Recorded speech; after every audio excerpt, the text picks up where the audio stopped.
4 p.m. to 5 p.m. Wait a minute. See, so it says that I remember the time exactly. It was 1 p.m. So this is probably it. Objection! Objection! You found the body at 1 p.m. You're sure? Yes, it was 1 p.m. for certain. Frankly, I find that hard to believe. Your statement directly contradicts the autopsy report. The autopsy notes the time of death at sometime after 4 p.m. There was nobody to her, no body to find at 1 p.m. How do you explain this 3-hour gap? Okay, he's sweating. Oh, that, over. Why do you object? This is trivial. The witness merely forgot the time. No, you didn't.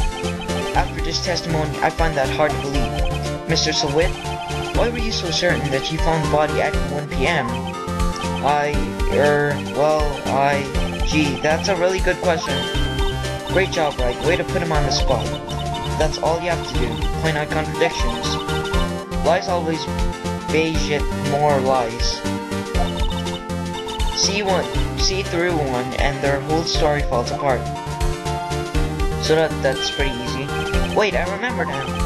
Would you care to give your testimony again? Witness's testimony, the time of discovery. You see, when I found the body, I heard the time. There was a voice saying the time. It was probably coming from the television. Oh, but it was 3 hours off, wasn't it? I guess the victim must have been watching a video of a tape program. That's why I thought it was 1 p.m. Terribly sorry about the misunderstanding. Okay. I see.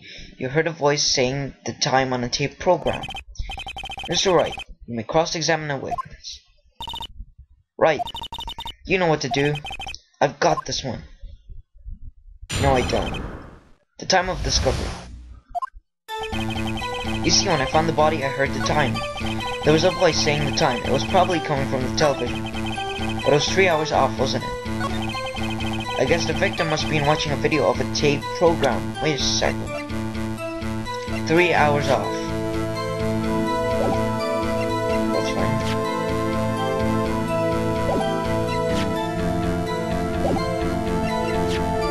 So, let's see. Let's try the blackout record. Objection! Objection! Hold it right there. The prosecution had said that there was a blackout at the time of the discovery. And this record proves it. I got him. You can have heard a television or a video. Epic music one. Yeah! The defense has a point. Do you have an explanation for this, Mr. Sawit? No, I find it quite puzzling myself. Quite.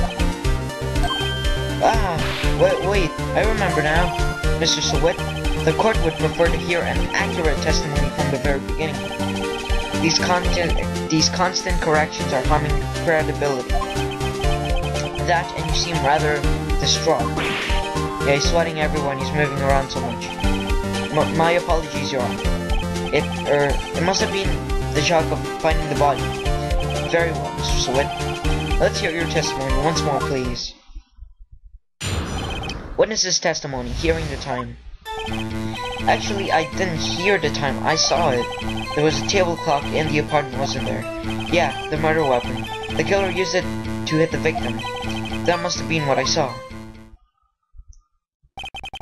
You saw a clock? I guess I would explain it. The defense may cross-examine the witness. Gladly.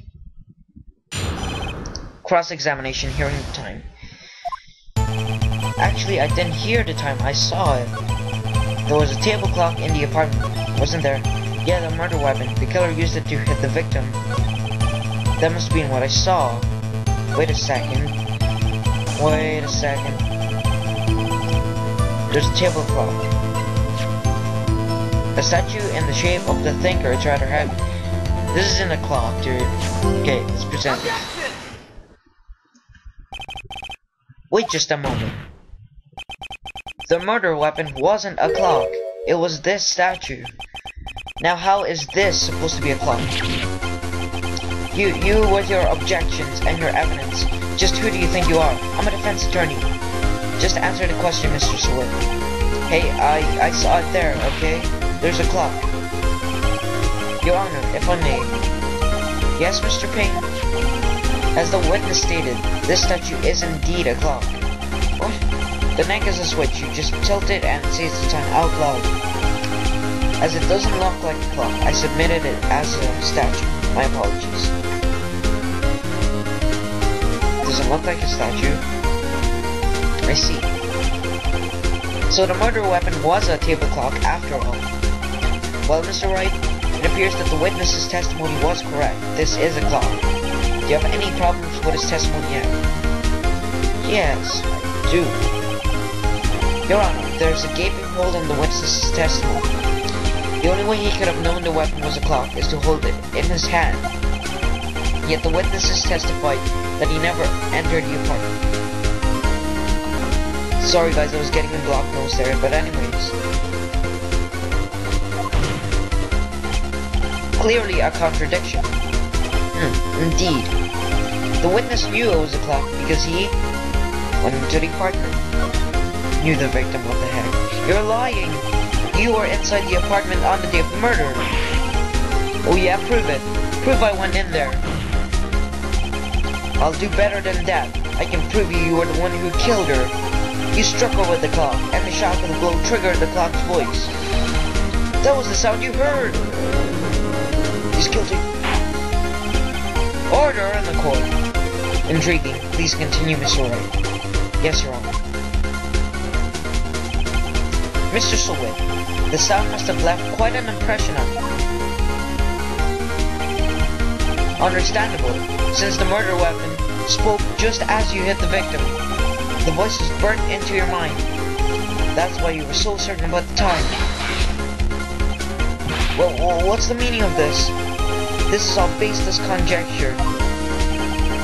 Baseless? Just look at the witness's face. Oh, okay. Would the witness care to elaborate? Did you strike the victim with the clock? That day, I never. Look, the clock, I heard no, I mean, I saw. Blah! What the heck? You threw the wig at me. Shut up, I hate you. It was him, I tell you, I saw him. He killed her, and he should burn, give him death. Order in the court, I say. Your Honor, a moment please. There isn't a shred of evidence supporting the defense's claims. Mr. Wright. Your Honor? You claim the sound the witness heard came from the clock. Do you have any evidence?